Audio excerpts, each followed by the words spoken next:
오늘 읽었던 본문을 가지고 함께 묵상할 때에 저는 그 난민 영성이다는 제목으로 한번 말씀을 나누고자 합니다.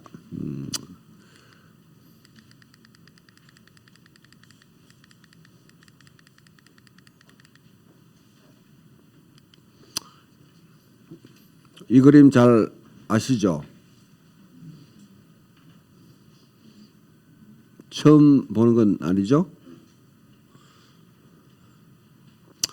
시리아 난민이 그리스 쪽으로 이제 난민 보트를 타고 가다가 배가 전복됐습니다. 그래서 터키 해변가에 이 아이가 이렇게 이제 죽어 있는 모습이 온 세상에 화제가 되고 시리아 난민의 심각성을 다시 불러일으키는 계기가 되었습니다.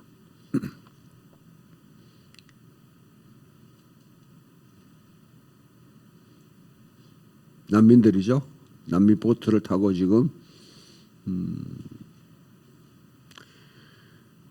저기는 정원 자체가 무의미한 그런 곳입니다. 안전수칙이라든지 뭐 다른 여러 가지 그런 항해에 대한 그런 규칙들이 무시되는 곳입니다. 그저 생존을 위해서 가는 곳이죠.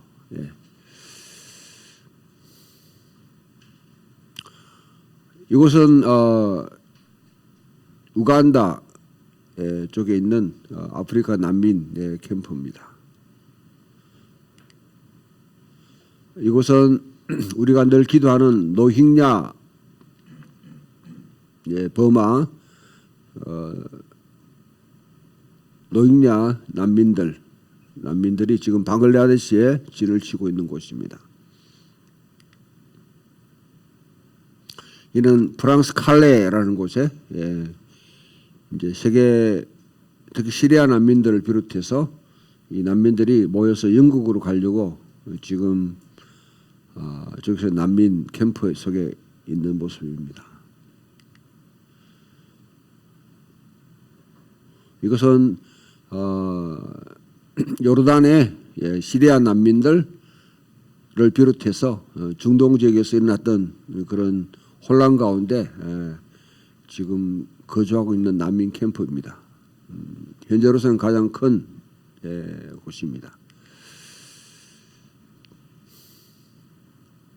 이곳은 여러분 보게 되면 저기 십자가라는 게 있죠. 이들은 그 이라크 IS 때문에 이슬람 국가를 거스르는 과격분자들 때문에 자기 고향에서 뿌리 뽑혀서 나갔던 그 그리스도인들이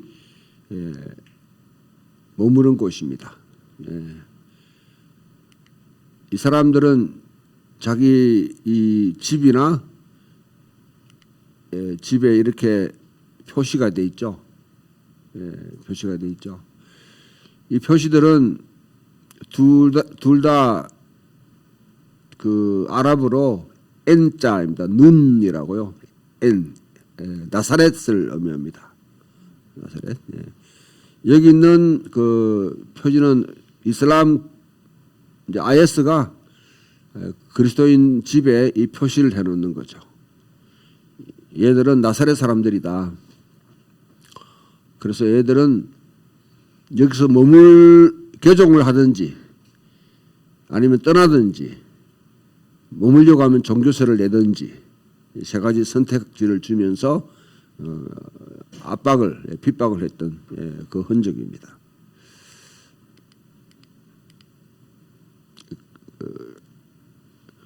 우리로 말하면 니느웨, 지금 이라크의 모술이라는 곳에 그곳에 이제 도피했던 그런 크리스찬 난민들이 그렇게 있는 곳이고요. 이 나사렛으로 표시되는 이 사람들은 기원을 쭉 거슬러 올라가면 예수님의 친족들이 예수님 이후에 사후에 나사렛이라는 곳과 그다음 코크바 별이라는 곳에 그 도시에 머물면서 티그리스 강변 또 유프라테스 강변으로 선교 여행을 했고요. 전도를 했고 그 친족들에게서 전도를 받았던 사람들이 지금도 계속 신앙을 물려오면서 남아있는 그런 부류의 사람들입니다. 그리고 자기들의 우리는 기독교 하게 되면 십자가를 표시하죠. 러시아에 가면 장딱 베드로를 갖다가 해서 닭 표시를 내놓습니다. 반면에 이곳에서는 누운이라고 나사렛으로 우리는 나사렛 사람이다. 그렇게 자신들을 표현합니다. 자, 난민들이 사는 것을 한번 생각해 보면 우리는 본래 그리스도인의 정체성이 뭘까 한번 생각해 보면 그리스도인은 근본적으로 난민입니다. 우리는 태어났던 곳에서 떠났어.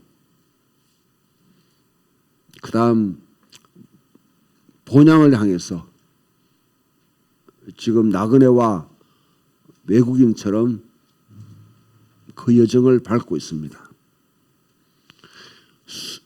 순례자라는 의미는 저는 조금 그거는 오해를 불러일으킬 수 있는 게 그냥 성지를 방문한다든지 아니면 뭔가 여행하는 기분을 들기 때문에 외국인과 나그네다고 그렇게 했죠. 하나님께서 아브라함이 안주와에서 살고 있는 곳에 하나님께서 그들을 아브라함 부르셔서 내가 지시할 동으로 가라 그렇게 하셨습니다. 어딘지 모르고 갈 바를 알지 못하고 가더라. 히브리서에 보면 나온바 본향을 생각했다면 다시 돌아갈 기회가 있었거니와 더 나은 본향을 삼으면서 나아가더라. 이스라엘이 애굽에서 그 나름대로 고기도 먹고 밥도 먹고 집도 있고 살고 있는데 하나님께서 그들을 일으켜 세우셔서 출애굽을 일으키시고 광야로 40년 동안 지내게 하시고 또 가나안 땅에 가게 하셨습니다.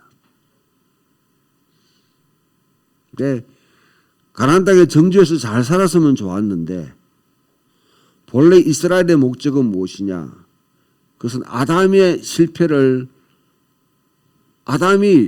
실패했다는 것이죠. 왜? 하나님의 세상을 만드시고 난 뒤에 에덴 동산을 하나의 성전처럼 세워놓고 그곳에 아담을 제사장으로 섬기도록 했는데 아담이 하나님을 경외하는 것이 아니라 다른 음성을 듣게 되다. 다른 음성을 듣게 되는 거죠. 그래서 결국은 죄가 들어오게 되고 뱀으로 상대한 사탄이 지배하는 세상을 만들었다는 것이죠. 거기에 대한 대안으로 하나님께서 아브라함을 선택하셨고 그 아브라함을 통해서 이스라엘을 만드셨는데 이스라엘을 만드신 이유는 그냥 한 민족, 한 부족을 만들기 위해서 그런 것이 아니라 정말 여호와를 경외하는 민족, 나라를 세우셔서 다른 모든 사람들에게 빛을 비추고 야훼를 경외하는 백성이 진짜 이 모습이다. 그래서 그 모습을 보고 다른 열방의 주변에 있는 사람들이 야훼를 예배하도록 하기 위해서 사실 이스라엘을 세우시고 부르셨는데 그래서 그들에게 토라를 주시고 성막을 주시고 땅을 주셨단 말이죠.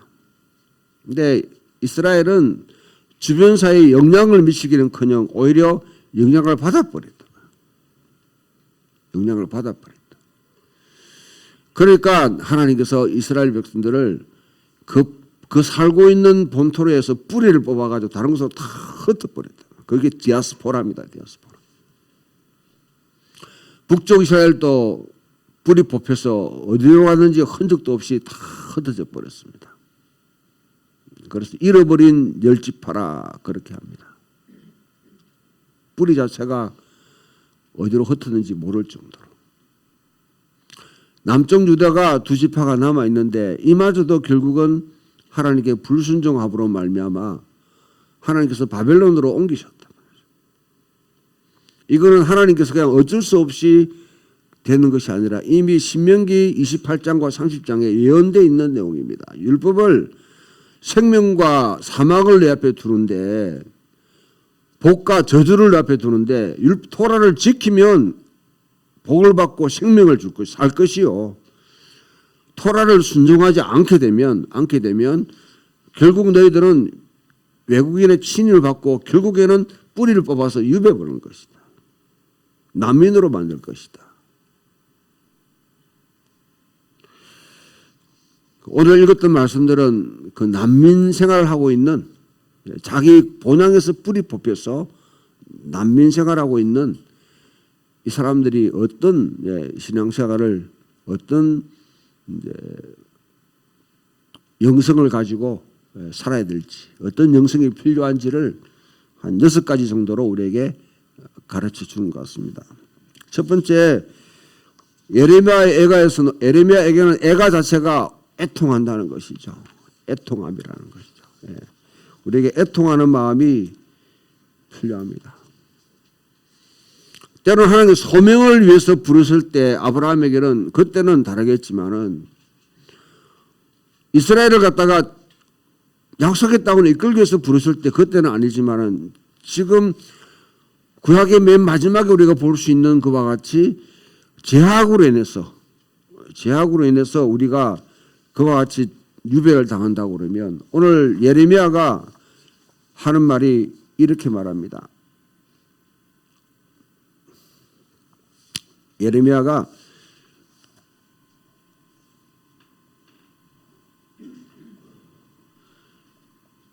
그들의 대적들이 머리가 되고 그들의 원수들이 형통함은 그의 죄가 많음으로 시온의 죄가 많음으로 이스라엘의 죄가 많음으로 야훼께서 그를 공고하게 하셨습니다. 야훼께서 공고하게 하셨습니다. 하나님께서 우리를 때로는 이와 같이 우리가 살고 있는 것을 뿌리를 뽑아가 다른 곳에 가게 하실 때 내 터전이 없었을 때 그때는 첫 번째 우리에게 필요한 것은 애통함이죠. 애통함. 원망함이라든지 누구의 탓을 돌린다든지 비난한다든지 그게 아니라 내 죄악에 내 허물에 대해서 내 연약함에 대해서 애통하는 마음이 필요합니다. 슬프다 이성이여 전에는 사람이 많더니 이제는 어찌 그리 적막하게 앉았는고. 그 모습을 두고 애통하는 거죠. 애통하는 자는 복이 있나니 저희가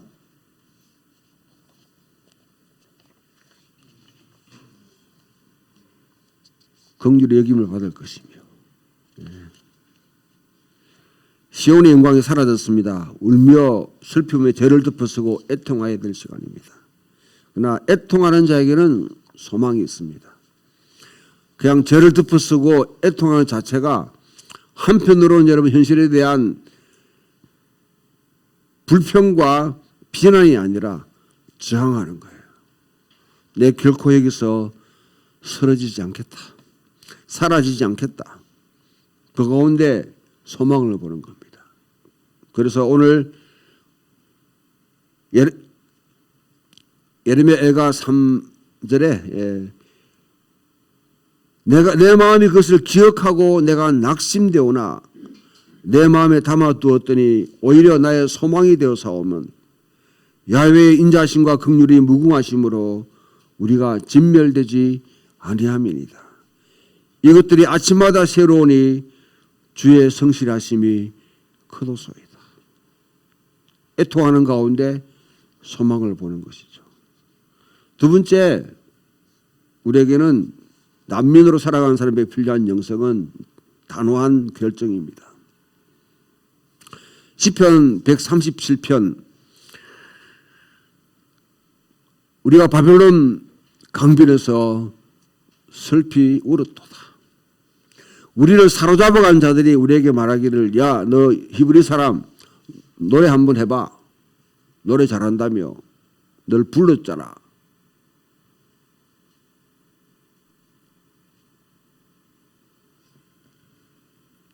어찌 우리가 이 이국의 땅에서 유배를 당한 땅에서 시온의 노래를 부르겠냐. 오히려 그것은요 자기들을 조롱하는 것이죠. 조롱하는 것이죠. 예. 예를 들어서 여러분 우리 일제시대 이후에 한국 사람들이 서론으로 참 많이 갔었는데 이 사람들이 나중에 참 잘 정착해 살고 있었으면 좋은데 이 스탈린이 강제 이주 정책을 써서 지금 우즈베키스탄이라든지 뭐 카자흐스탄이라든지 이쪽으로 강제 이주를 시켰어요. 그 사람들을 카레이스키라고 그렇게 합니다. 고려인들 그러는데 그곳에 노동하는데 그 사람들이 야, 너 아리랑 노래 잘 부른다며 불러봐. 그거는 칭찬하는 것이 아니라 욕먹이는 것이죠. 욕먹이는 것이죠. 그렇다고 그 아리랑을 부르지 않는다는 말은 아닙니다. 시온아, 내 손의 저주는 잊어버릴진데 너 시온의 노래를 내가 어떻게 잊겠느냐. 결코 잊지 않는다. 자기들끼리 모였을 때는 아리랑 아리랑 아라리요 하면서 구슬퍼지만은 그 노래를 부르면서 자기 민족의 정체성을 확인했단 말이죠. 그처럼 우리가 어떻게 시온의 노래를 잊을 수 있느냐. 하나님께 성전에 나가서 예배할 때를 그때를 어떻게 잊을 수 있느냐. 그러나 이 이국의 땅에서는 결코 그것을 부르지 않는다. 그러나 결코 시온의 노래는 잊지 않겠다고 결정하는 거죠. 돌아갈 것을 생각하면서. 예. 세 번째 우리에게 필요한 거는요.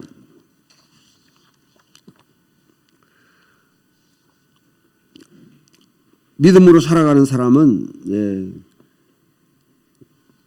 신실하게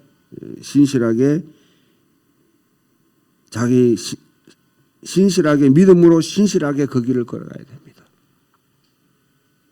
하박국이라는 말씀이 오늘 사실 같이 이렇게 있는데요. 하박국은 유다가 멸망당하는 그런 시기에 예언했던 선지자입니다. 한 나라가 망하는 데는 이유가 다 있어요. 특히 하나님 백성이 망하는 데는 강포와 불의가 막 판치면서 율법대로 시행되지 않는 것이죠. 악인들이 번성하고 의인들은 핍박받는 시대입니다. 열심히 일하는 사람은 약탈을 당하고 수탈을 당하고 놀고 먹는 사람이 떵떵거리면서 잘 사는 시대가 되는 거예요.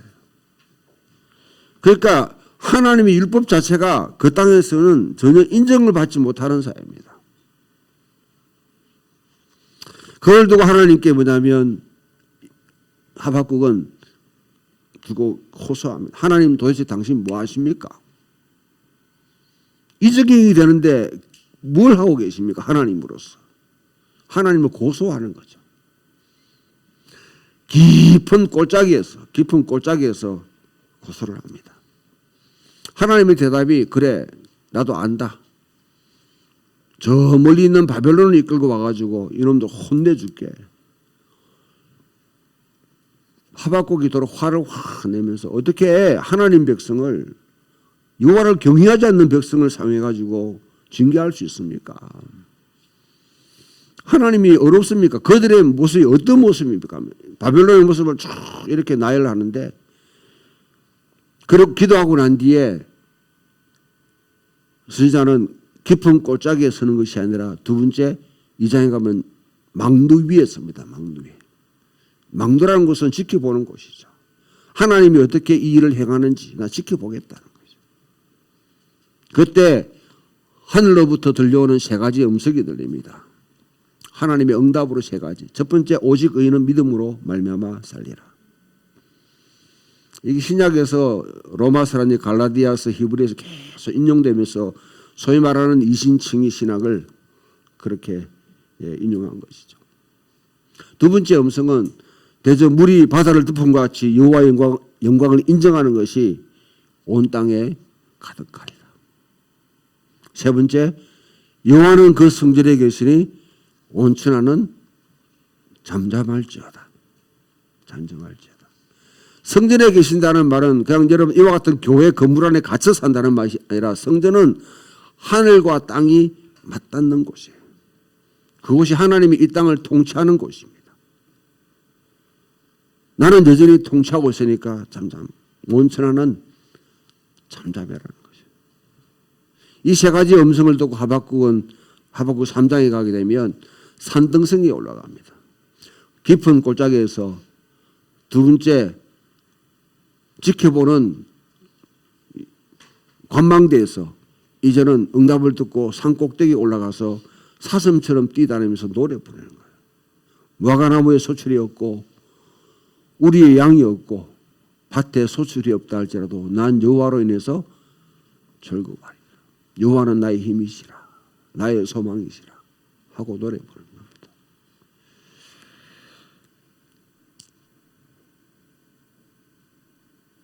저는 믿음이라는 걸 여러분 어떻게 생각할지, 어떻게 정의하고 있는지 모르겠는데, 믿음은 신실함입니다. 신실함.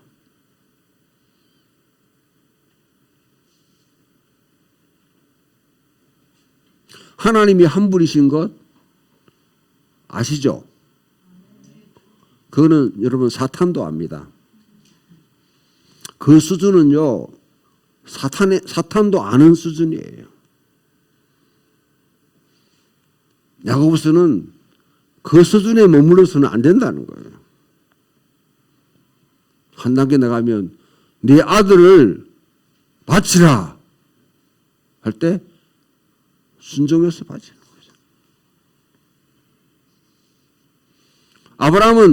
아브라함이 자기 이삭을 100세에 얻은 아들을 갖다가 바칠 때에 여러분 그냥 순종해가지고 예 알겠습니다 하고 갔다고 그러면 그거는 여러분 신앙생활을 잘못 이해하는 거, 인생을 모르는 사람들이 하는 이야기죠. 100세에 준 선물을, 그것도 자녀를 여러분 바치라는 거, 이건 말도 안 되는 이야기잖아요. 터무니없는 이야기잖아요. 부조리죠, 부조리. 그런데 아브라함은 믿었습니다. 99세대는 100세대는 여러분 잉태할 수 없는 자를 통해서 자녀를 주신 분은 무에서 유를 창조하시는 분이다. 그렇다면 이 자녀를 바친다 할지라도 하나님께서 뭔가 일을 하실 것이다. 믿은 거예요. 하나님을 신뢰하는 거죠. 그리고 자기는 하나님을 신뢰하면서, 그건 믿음이 피스티스 믿음이면 그 다음에 신실함을 보는 자녀를 바치러 가는 거죠. 주변 환경에 신앙생활에 여러분 믿음이 없는 가장 큰 표시는 불평입니다. 불평이 우리 속에 파고들게 되면 가장 원인은 누구의 탓을 돌리기 시작해요. 그걸 비난하게 됩니다. 이건 제약의 하나의 뭐냐면 죄인입니다. 주변 환경에 의해서 좌우되는 사람들은 그렇게 살아갑니다. 온도계하고 여러분 온도 조절계하고 차이가 뭐죠? 온도계는 더우면 올라가고 추우면 내려가요. 왔다 갔다 합니다. 그래서 이 여러분 방 안의 온도에 따라가 지가 왔다 갔다 하는 거예요. 그런데 온도 조절기는 25도 딱 틀어놓으면 밖에 춥던 덥던 관계에서 이 방을 갖다가 25도로 만드는 게 바로 온도 조절기입니다. 믿음의 사람은 온도계가 아니라 온도 조절기가 같은 사람. 신실하게. 여러분 가운데 보면 교회 숫자가 많고 적교에 대한 분위기가 다운됐다가 업됐다가 하게 되면 여러분들이 지금 신앙생활 뭔가 잘못하고 이해하고 있는 거예요. 우리 예배는요, 구름과 같이 둘러선 많은 정인들과 함께 지금 예배드리는 곳입니다. 여기 한 사람 두 사람 꽉 차고 그거 중요한 거 아니에요. 지금 여기에 사람 보러 온 거 아니잖아요. 지금 우리는 하늘 보좌에 있는 수많은 여러분 앞에 간 성도들과 지금 이 땅에 있는 여호와를 경외하는 백성과 함께 예배드리는 자리에 서가서 여호와를 경외하는 시간입니다.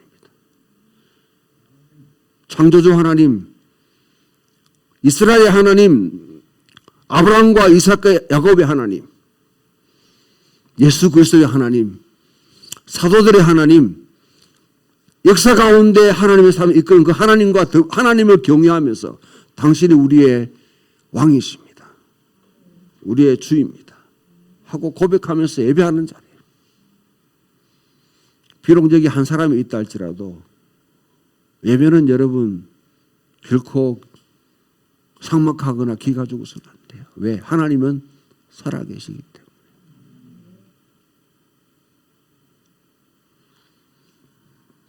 교회를 친교의 자리로 여러분 생각하는 사람들은 분위기에 따라 왔다 갔다 하게 되어 있습니다. 주일날 기분 좋으면 왔다가 뭐 일 있으면 빠지면 돼요.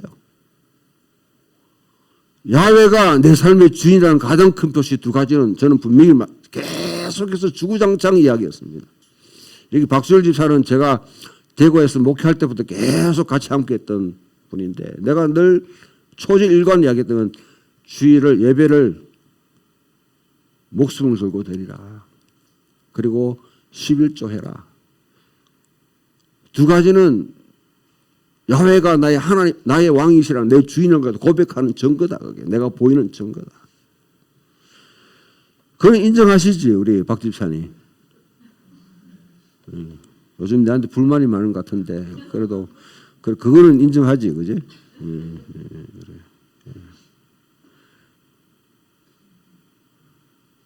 그래. 그 예외에 여호와는 그 성전에 계시니 온 천하는 깨갱할지어다. 입 다물으라. 물이 바다를 덮은 것 같이 여호와의 영광을 인정하시고 온 땅에 가득할 것이다. 오직 의인은 믿음으로 말미암아 살리라.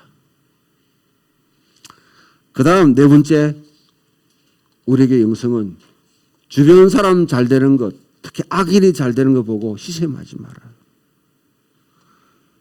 낭망하지 마라. 그것 때문에 안달하지도 마라.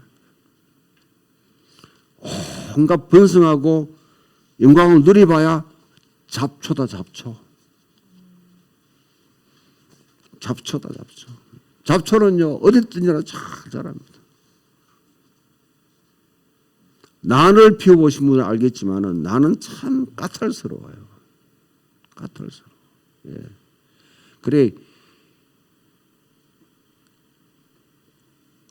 잡초들이 번성한다고 나무가 시샘하면 안 되지. 시샘하면 안 되죠. 예.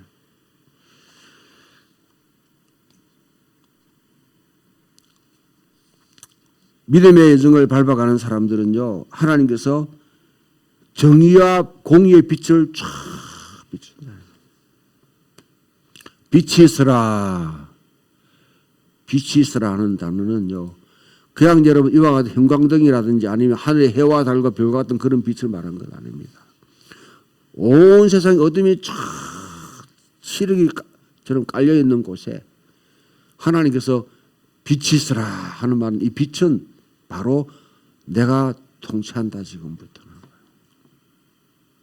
하나님이 다스린다는 표현. 창세기 1장 1절에 빛이 있어라 했던 그 말입니다. 그 하나님이 다스리는 것에 대해서 하나님이 통치하신다. 하나님이 의와 평강으로 공의로 통치하신다. 그걸 신뢰하는 믿음. 그 다음 5번째, 누가복음 오늘 읽었던 본문에서 주는 교훈은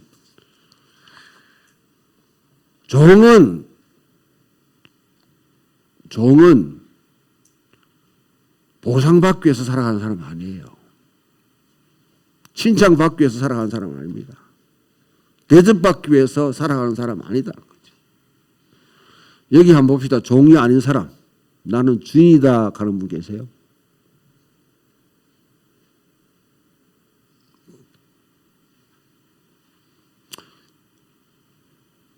주인이면 주인 답게 한 사람 해보시죠.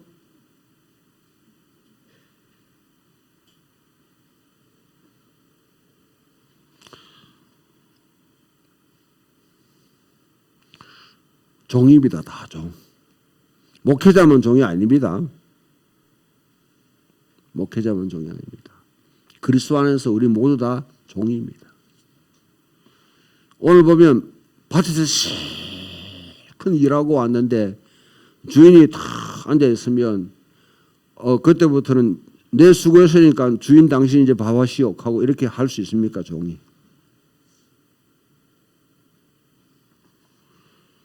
가 쉬어라. 주인이 아이고 수고했지 쉬라. 내가 밥할게. 옛날 문화에서는 그렇지 않잖아요. 열심히 와도 종은 또 주인이 있는 거 보고 밥상을 차려야 돼. 그렇다고 수고했대이 보너스 더 줄게. 나중에 그렇게 하지 않는다는 거죠. 이거와 좀 반대되는 말씀이 성경에도 있어요. 예수님이 좀 일관성이 없는 부분도 있습니다. 그때는 달라요. 예수님이 사람들을 다 맡겨놓고 이제 멀리 떠났습니다. 주인이 떠났는데 언제 올지 낮에 올지 아마 잔치집에 갔는지 뭐에 갔는데 돌아왔을 때 저녁에 올지 밤에 올지 새벽에 올지 아무도 몰라. 그때는 핸드폰이 없었는 거예요. 핸드폰이 없었는 거예요. 그러니까 주인이 돌아올 때까지 종들이 깨어 지키게 되면 그러면 주인이 뭐냐면 그들을 위해서 밥상을 베풀고 그들 잔치를 베푼다는 말씀이 있습니다. 그러나 그 말씀과 상반된 말씀이 아니라 적용되는 상황이 다른데 종은 이 땅에 살아가는 난민의 삶을 살아가는 사람은 보상받거나 칭찬받거나 표창장받거나 그거 위해서 살아가지 말아요. 여러분 사람들이 칭찬하는 거요. 칭찬은 고래가 춤추게 한다. 좋습니다. 좋아요. 필요하죠.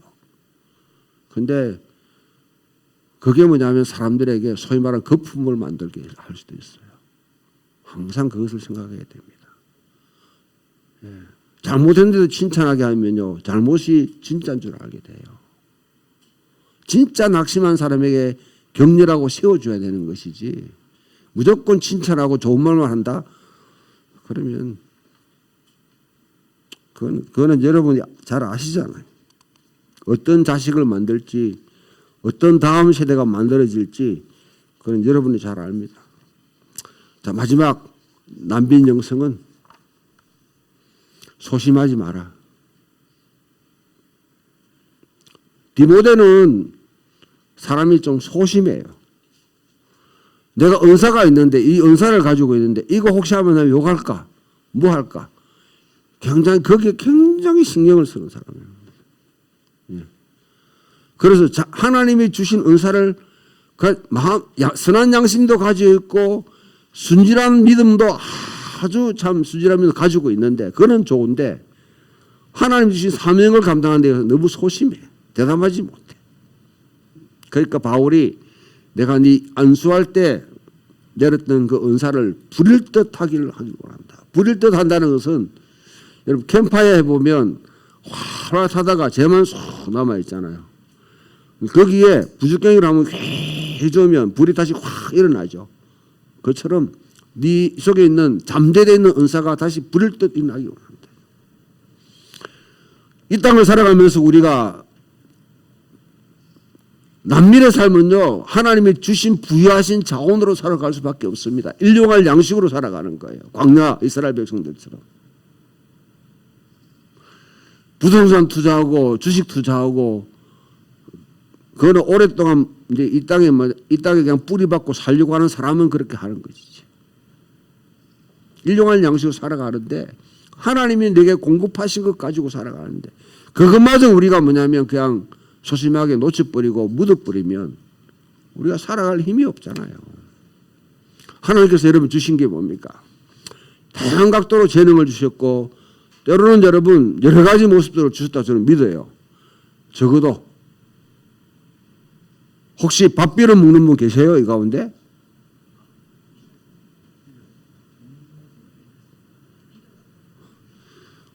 빌어서 먹는 거 빌어서.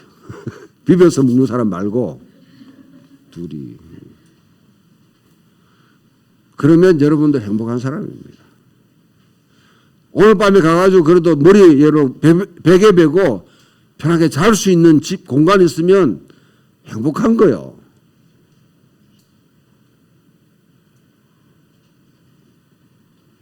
너무 욕심내지 마세요, 여러분들. 난민은 그렇지 않잖아. 언제 쫓겨날지 모르잖아. 어디로 가야 될지 모르잖아요. 하나님이 내게 머물라고 하신 곳에 머물면서 신실하게 좀 하나님이 내게 주신 것 담대하게 그러면서 복음과 함께 고난을 받아라. 무릇 경건하게 살고 하는 자는 핍박을 받으리라. 여러분들이 진짜 믿음대로 살면서 주변 사회에서 핍박받거나 비난받거나 때로는 정죄받거나 골치 아픈 사람이라고 생각하는 그 말을 들으면 기뻐하세요.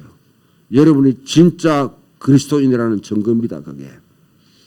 그런데 주변 사람이 보기에 예수님은 멋있다. 니 같은 사람이 다 예수 믿는 사람 됐으면 좋겠다 하고 칭찬하면서 뭐냐면 이 사회에 잘 어울려 살아가면서 다른 사람이 여러분 전혀 부담감을 느끼지 않는다고 그러면 여러분 이미 맛을 잃어버린 소금입니다. 맛을 잃은 소금입니다. 난민의 길을 묵묵하게 걸어갈 수 있는 저와 여러분 되기를 주님 이름으로 축원합니다.